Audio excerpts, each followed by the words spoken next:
viral. I'm joined now by U.S. Democratic Congressman from California, Barbara Lee, and Jason Johnson, politics editor for TheRoot.com. Congresswoman, you're right in the middle of this. What do you think on the Democratic caucus side when one member becomes the target for all this hate?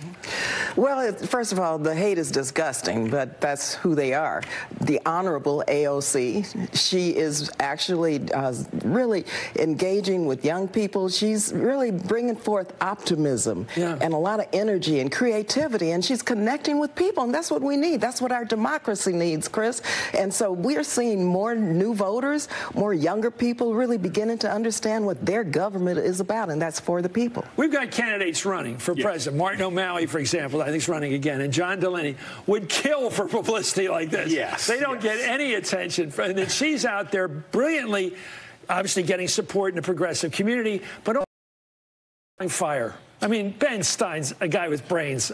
What do you call him? Stalin, Hitler, Mao Zedong? He should stick to old game shows and 80s teen flicks, right? I don't know. I mean, I really think that the criticism of Ocasio, it comes from two sections. One, you've got the sort of angry, trollish, incel Republicans who just hate seeing a charming Latina woman who's in a position of power. The other side, I think, is jealous Republicans. She's like Dennis Rodman or Gronkowski. You hate her because she's not on your side. Republicans wish they could find a young, dynamic, charismatic member of Congress who can make policy instead of just trolling people online. Well, they did have an interesting person in Utah, Mormon Utah. They had Mia Love. Unfortunately, they didn't really treasure her enough, according to her. They didn't back her. What do you think about the positive influence? You're a progressive. What's the positive influence of her? The positive influence primarily take what she is able to do with young people and organize and really bring people in so they get to understand their government, how their government functions, and that they are part of this democracy. So many people feel disconnected from Washington and from their government. Also, she has many ideas, and she's putting these ideas into practice, into policies that are really going to change in this country. She's dealing with systemic issues, institutional issues.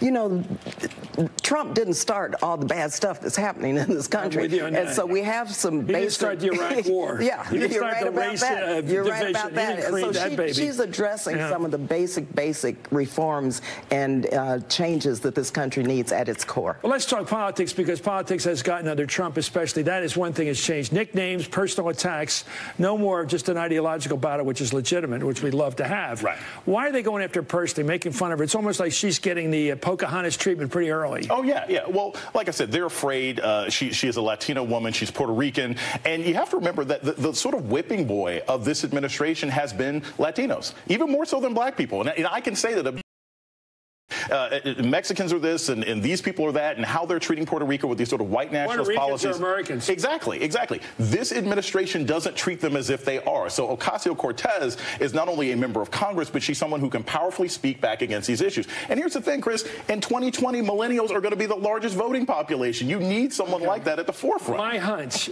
and you're the politician, you're the expert on this too, is that the Democratic fight for the nomination is going to be focused on African-American women. It's going to be focused on young people on the left, if you will, the progressives. It's going to be there.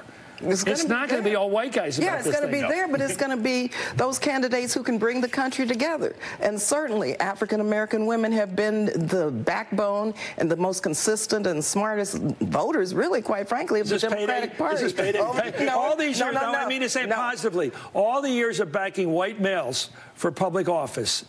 It's not payday so much as it is black women, women of color, women can lead. We can lead this country. We can lead the world. And our experience brings that to the table and coming up with new ideas. How's the glass ceiling doing right now? Still there? Well, listen, we elected 113 women into Congress this last November.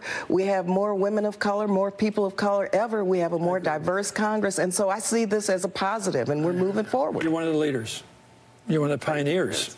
I mean, you're not that old, but you're a pioneer. Anyway, U.S. Congresswoman Barbara Lee of Oakland and Berkeley and all those great places, and Jason Johnson. When we return, a look at the civil rights activist and JFK advisor who changed history for the better.